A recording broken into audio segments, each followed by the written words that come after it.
Poor single dad let a strange girl stay for one night, unaware she was a millionaire's daughter, and she'd love him. "You should not be out here alone," Jack said, his voice low but firm as the rain splattered heavily on his shoulders. "This is not a good place for anyone to stand around at 2 a.m. The girl turned sharply, startled. Her hair was drenched, strands plastered against her face, her eyes wide with fear darted around before settling on him. "I do not need your pity," she snapped, hugging herself tighter. Jack stepped closer, though not too close. He was still wearing his city sanitation uniform, the reflective stripes glowing faintly under the streetlight. "I am not offering pity," he said. "I am offering a place that has heat, running water, and no knives in the hands of strangers." The girl hesitated. Her lips quivered, not just from the cold. He saw the tremble in her fingers, the way she glanced toward the dark end of the block like she was expecting someone, or afraid someone might come back. "What happened?" he asked, his tone gentler now. She looked down. I got robbed. My phone is dead, my bag is gone." Jack let the silence hang for a moment. Then he exhaled. "You want to call someone?" She shook her head. "I do not want to talk to anyone. I just need a safe place, until morning." Jack hesitated.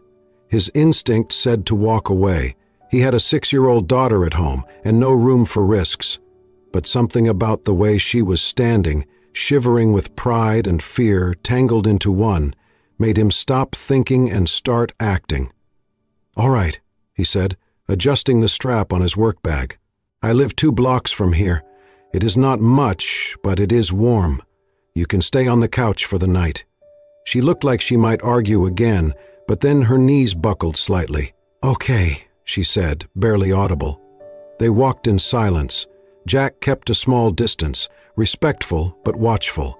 When they reached his small duplex, he unlocked the door carefully and motioned for her to step inside. The house was dimly lit, clean but clearly lived in, children's books on the shelf, a tiny pink backpack near the door. "Take your shoes off there," he said, gesturing to a mat. "The couch is yours for the night. There's an extra blanket in the closet." She nodded without a word, wiping rain from her cheeks with her sleeve. Jack walked to the back of the house, into a small room cluttered with boxes. He placed his wallet and keys in a locked drawer, not out of suspicion, just a habit born of survival. Then he returned with a blanket, a clean towel, and a dry sweatshirt. "Bathrooms to the right," he said, handing them to her. "You can shower if you want. The water takes a minute to get warm." She took the bundle with both hands, her eyes flickering briefly toward his face, confused by his neutrality. "Why are you doing this?" she asked, finally. Jack rubbed the back of his neck. "Because you looked like you needed help, and I would hope someone would do the same for my daughter if she ever ends up in trouble." The girl seemed to flinch at the word daughter, but said nothing. While she was in the bathroom, Jack scribbled a quick note and placed it beside a steaming mug of water he heated in the microwave.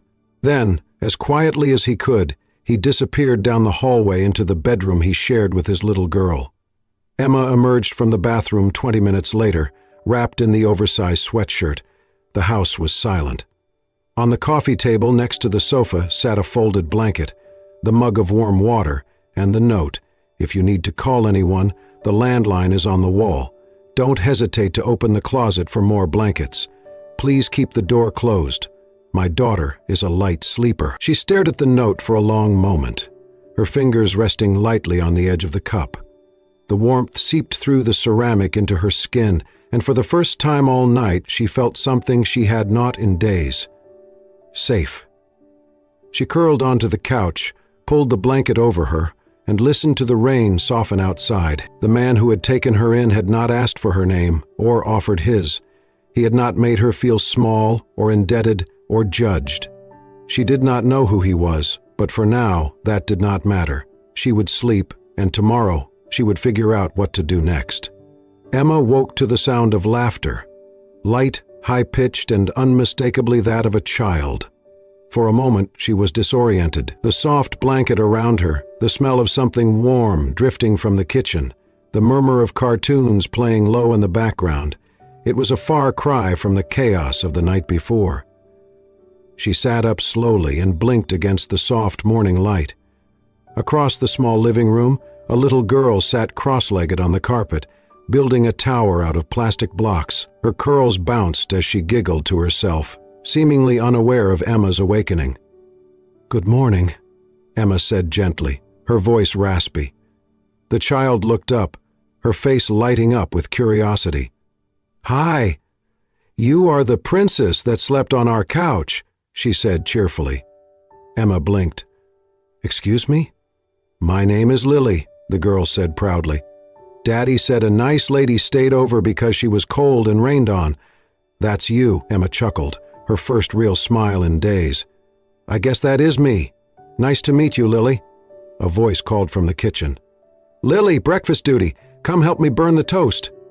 Lily giggled again and ran toward the kitchen. Emma stood, stretched, and followed slowly, her body still sore from sleeping in strange positions. She stepped into the small kitchen to find Jack cracking eggs into a bowl with one hand, his other stirring something in a pan. "You cook?" she asked, unsure whether it was admiration or surprise in her voice. Jack glanced over. "Only if Lily is brave enough to eat it. You want to help?" Emma hesitated. "I can try, though I should warn you I am not very domestic." He passed her a whisk and smiled. "Neither am I. That is why we burn a lot of toast in this house." She laughed, the sound surprising even herself.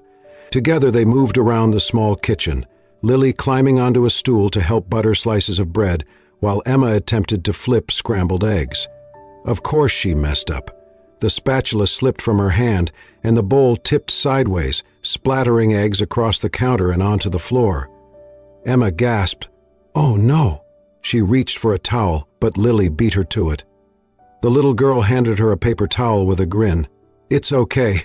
Daddy spilled stuff too, all the time."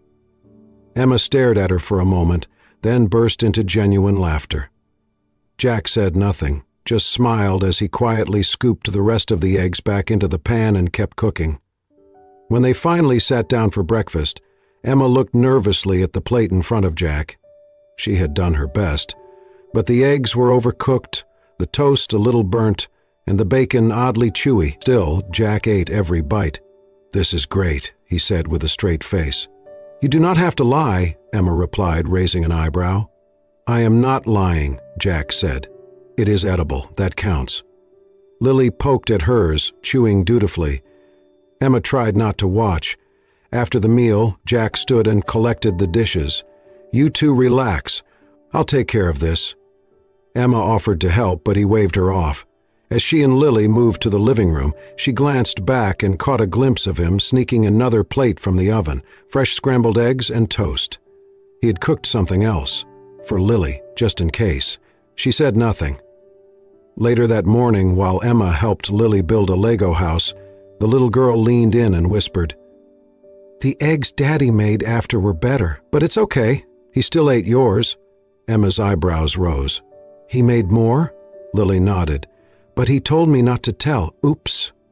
Emma stood up, walked to the kitchen and leaned against the door frame. Jack looked up, caught mid-bite of his second plate of eggs.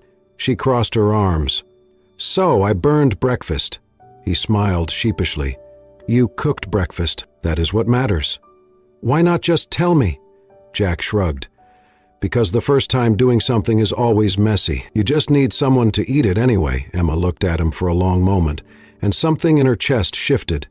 He was unlike anyone she had ever met, honest, kind without performance, and patient in a way that disarmed her. "You said something last night about hoping someone would help your daughter if she ever needed it," she said softly. "You are a good father, Jack." He said nothing, just smiled slightly and returned to his eggs. Later, while washing the dishes, Jack spoke casually. "There is a laundromat down the block. The owner is a friend. I could ask if they need help if you are staying in the city a while." Emma hesitated. "Maybe. I need to earn some money while waiting for paperwork. I lost everything." "Like a job and an ID?" "Something like that," she replied. "I'm a student, or was, out of state. Complicated stuff." Jack did not pry. He just nodded. Let me know if you want to check out the laundromat. I'll walk you over." Emma looked at him again. This man had no idea who she really was, and he did not care. He was helping her not out of obligation, but because it was simply who he was, and that, somehow, made her feel more seen than anything money had ever bought. The bell above the laundromat door jingled as Emma stepped inside. The smell of detergent, mixed with something sour and metallic, hit her all at once. Machines clanked in unison, baskets of clothes overflowed, and the air was warm, stuffy even. A woman behind the counter barely looked up. "You Jack's friend?" she asked. Emma nodded. The woman handed her an apron. "Clock starts now." And just like that, she was in. By noon, Emma's back was sore. Her hands were red from soap and fabric softener, and 2 customers had already snapped at her. One accused her of shrinking his sweater. Another handed her 3 bags of damp clothes and said, "I expect this by 5, before walking out. She looked at the clock. Only 3 hours in. By late afternoon, she stood in the alley behind the laundromat, slumped against the wall, her apron stained and her cheeks flushed. Her phone, still dead, sat uselessly in her coat pocket.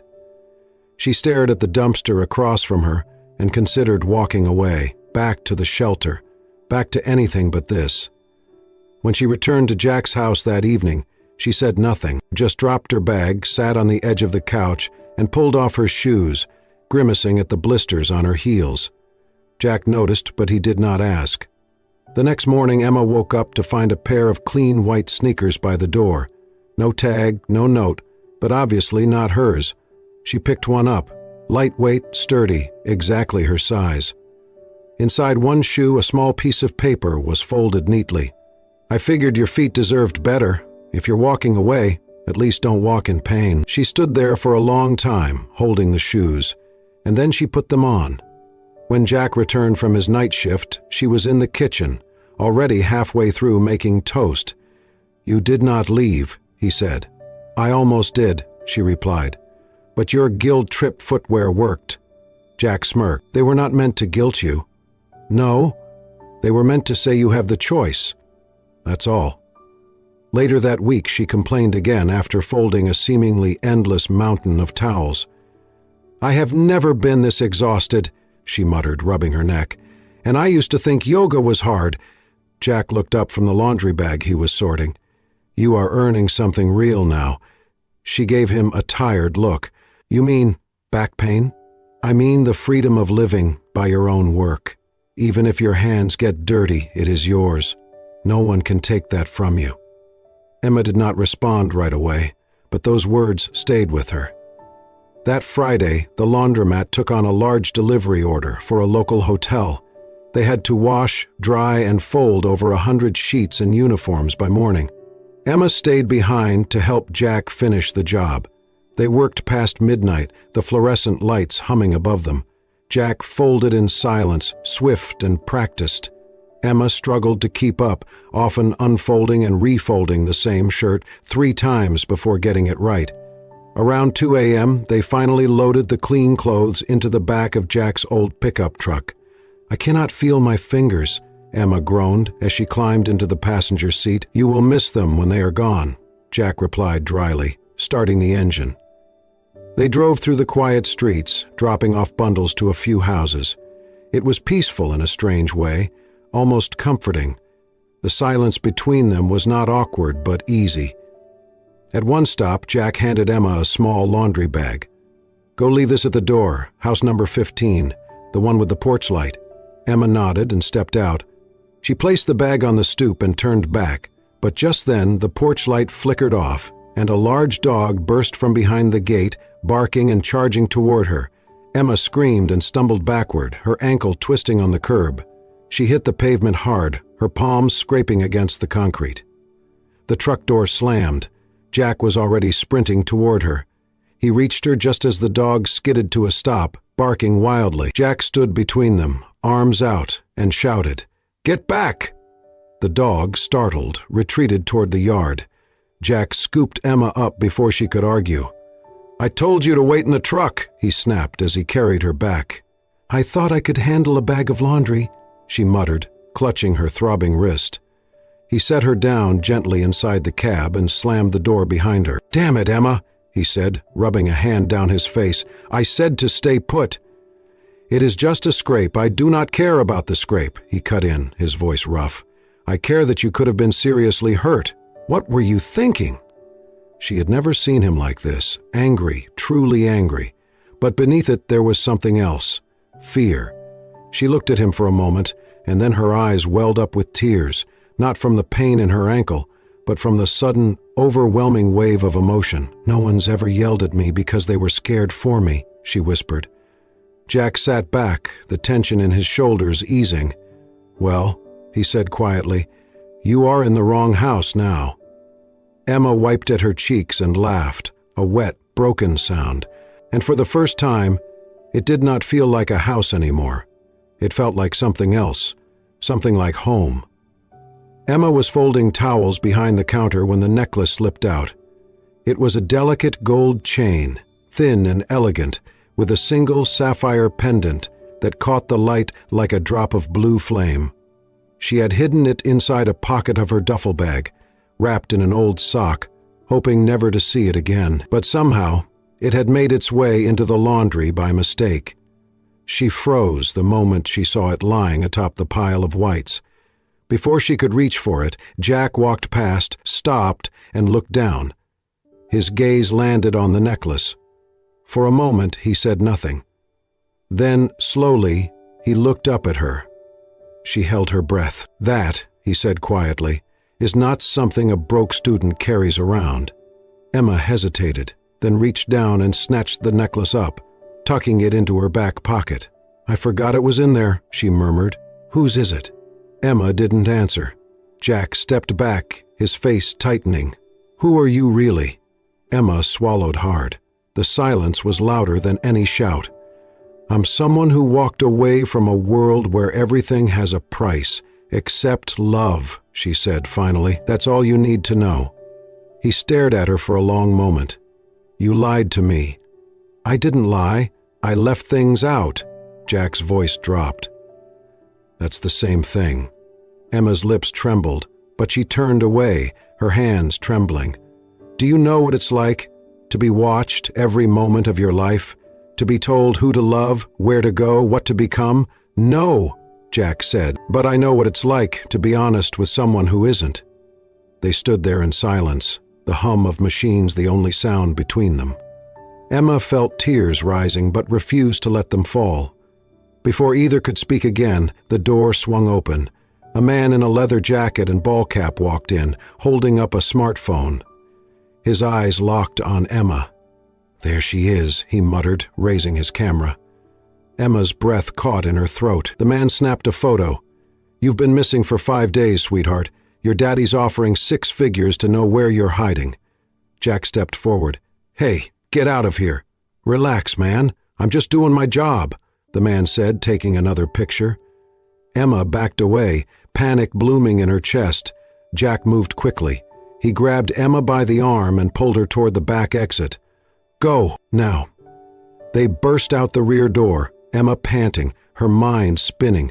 Jack didn't stop running until they reached his truck. "What about Lily?" Emma gasped.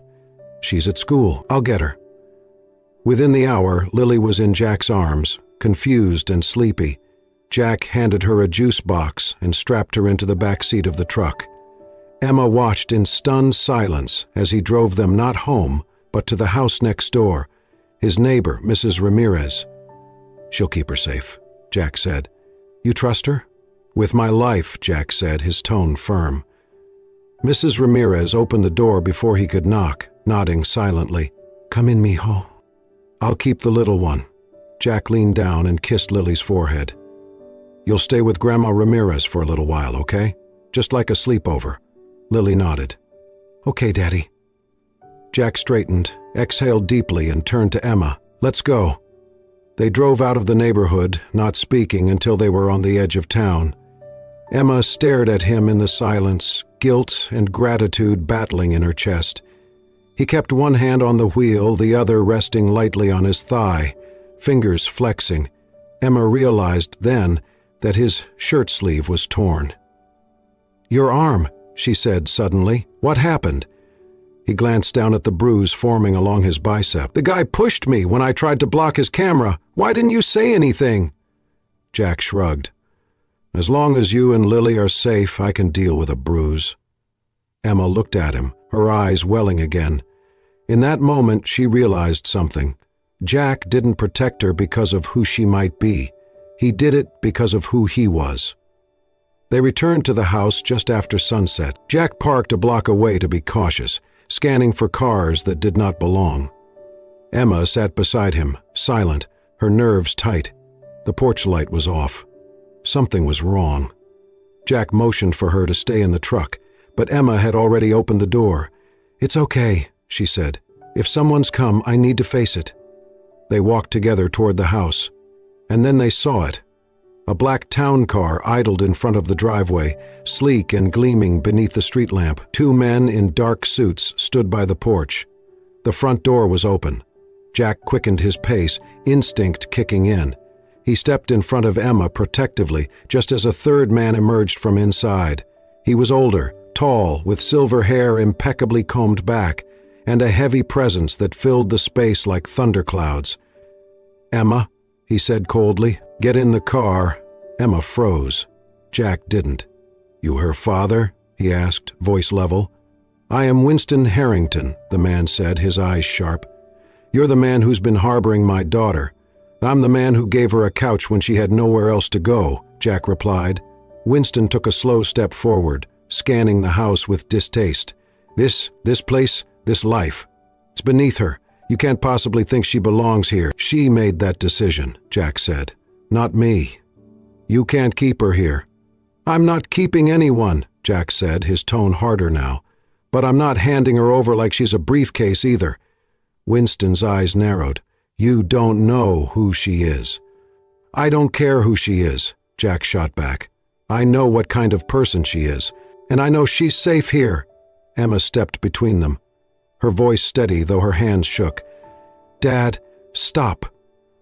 "You've made your point," Winston said, gesturing to his men. "Now come home." "This is home," she whispered. "No," he said firmly.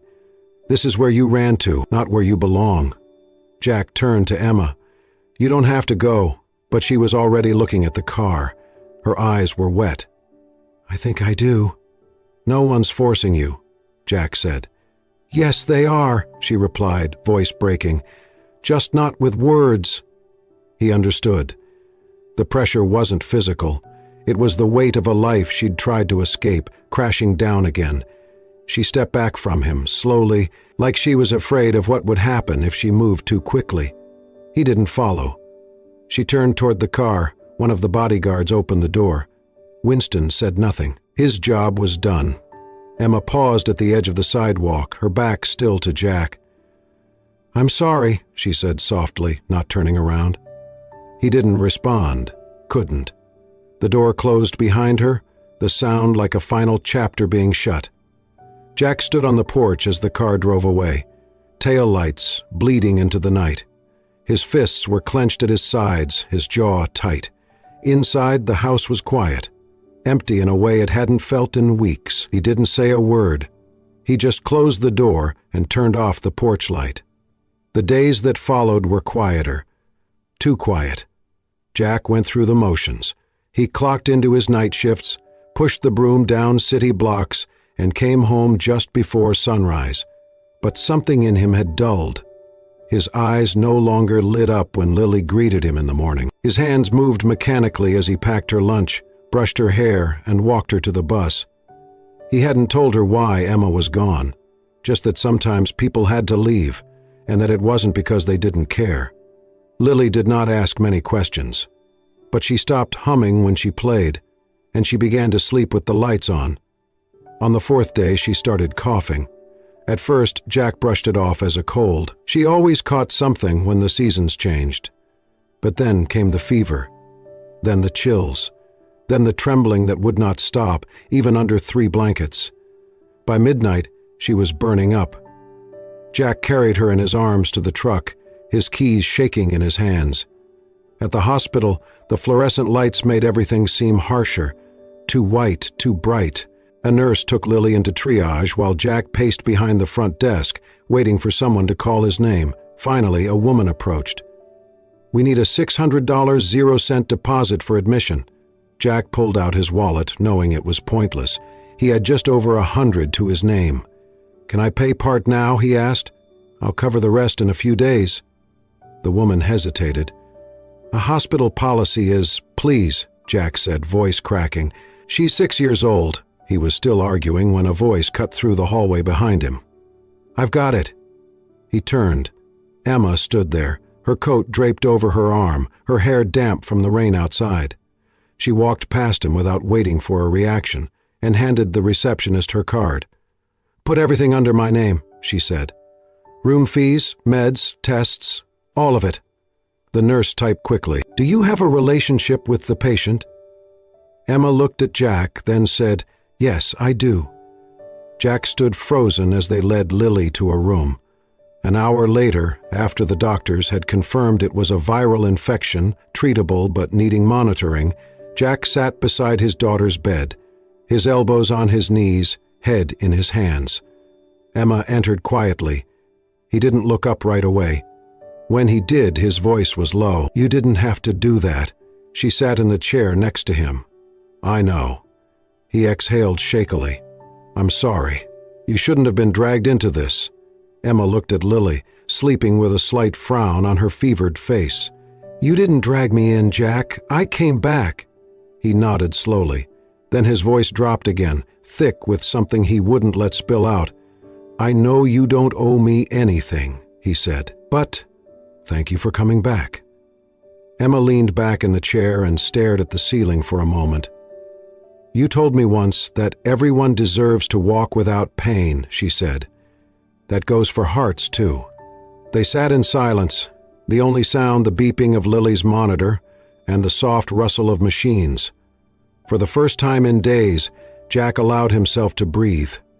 Not just because Lily was safe, but because Emma had come back. Emma stood in the marble hallway of her father's penthouse, her shoes silent on the polished floor. The windows stretched from ceiling to floor, showcasing a glittering skyline, but none of it moved her. She wasn't here for the view.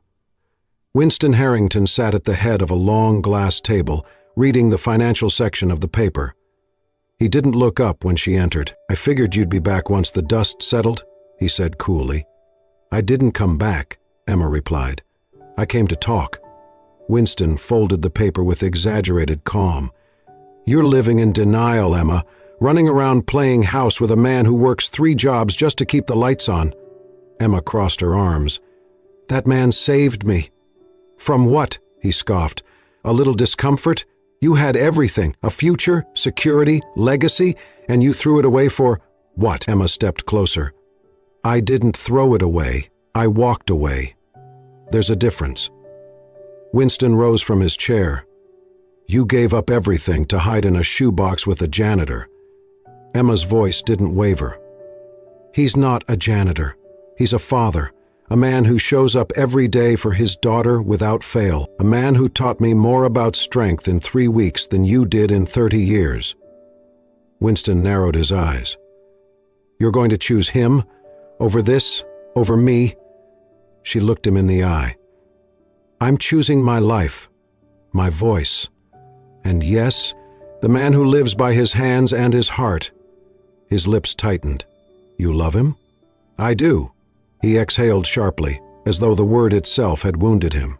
"He can't give you anything," Emma smiled softly. "He gives me everything that matters." Winston paced toward the window. "This isn't some fairy tale, Emma. Real life is hard. You'll get tired of it, the struggle, the sacrifice. Love doesn't keep the heat on." Emma followed him with her eyes steady. "It doesn't, but it keeps people warm." He turned sharply, finally meeting her gaze with something vulnerable in his eyes. "You think he can protect you, provide for you? He already has," she said. "Not with money, with dignity, with truth." There was silence for a long time. Then Winston walked to the bar and poured himself a drink. "I never meant to be the villain," he muttered. "I know," Emma said. "You just forgot how to be a person." He stared down into his glass, the tension in his shoulders faltering. "He has something I don't." Emma tilted her head. "You mean a daughter who loves him for who he is?" He looked up sharply. She didn't flinch. "I'm going back," she said simply. "To him, to the life I chose. And this time, I'm not running. I'm walking toward it." Winston didn't stop her. He didn't apologize either. But as she reached the door, his voice stopped her. "Tell him," he hesitated. "Tell him he's lucky." She turned back. "No," she said gently. "I'm the lucky one." And then she walked out, into the rain, into the noise, into her real life. She didn't look back. The knock came just after sunrise. Jack was in the kitchen making pancakes shaped like dinosaurs, Lily's favorite. He wiped his hands on a towel expecting the mailman, or maybe Mrs. Ramirez dropping off some homemade tamales. He opened the door and froze. Emma stood there, her hair pulled into a messy bun, her jacket damp with morning dew. In her hands, she held a small brown paper bag. "For Lily," she said softly. "Blueberry muffins, the real kind, no preservatives." Jack didn't say anything. "I'm not here to stay the night," she added quickly, her voice steady. "I'm here to stay, if you'll have me." He searched her face for doubt but found none. "We're not rich," he said, his voice rough. Emma stepped closer. "I've had everything, Jack. Money, travel, luxury, but I never had a kitchen where someone made dinosaur pancakes. I never had a home that felt like it loved me back." Jack stared at her, the weight of every sleepless night, every word unsaid, every feeling buried, threatening to burst free. "This house is small. It's enough," she said. "It's full of heart." His eyes softened. "We don't have much." "I had everything," she repeated, her voice gentler now. "I just didn't have a family." A small voice interrupted them. "Emma?" They both turned to see Lily standing in the doorway, rubbing her eyes. Emma knelt down. "Hey, sunshine. I brought muffins." Lily ran to her, arms wrapping tight around her neck. "Are you staying forever?" Emma looked up at Jack. He nodded. She smiled through the tears. "Yeah, kiddo. Forever sounds good." 2 months later, on a crisp Saturday morning, the park was alive with families, dogs, laughter, and the smell of fresh food. Jack's old truck had been converted into a weekend food stand. Emma's idea. "Jack's Jams," the sign read. "Breakfast burritos, muffins, and coffee." Emma worked the griddle while Jack took orders. Lily handed out napkins and stickers to customers with a proud grin. They didn't make a fortune, but they made enough. And they made something else, life. Emma flipped a pancake and caught Jack watching her. He smiled and mouthed, "Thank you." She grinned back. For the first time in her life, she didn't need a palace to feel like a queen. She just needed them. Sometimes, the richest lives are built not with wealth, but with kindness, honesty, and the courage to choose love over fear. Jack had nothing to offer but a couch, a cup of warm water, and a quiet heart full of dignity. And that was exactly what Emma needed to find the one thing her world had never given her: home. Thank you for watching this story. If it touched your heart, please give it a thumbs up and share it with someone who believes in second chances and simple miracles. And don't forget to subscribe to Soul-Stirring Stories for more heartwarming tales that heal, inspire, and remind us all of the power of compassion. See you in the next story.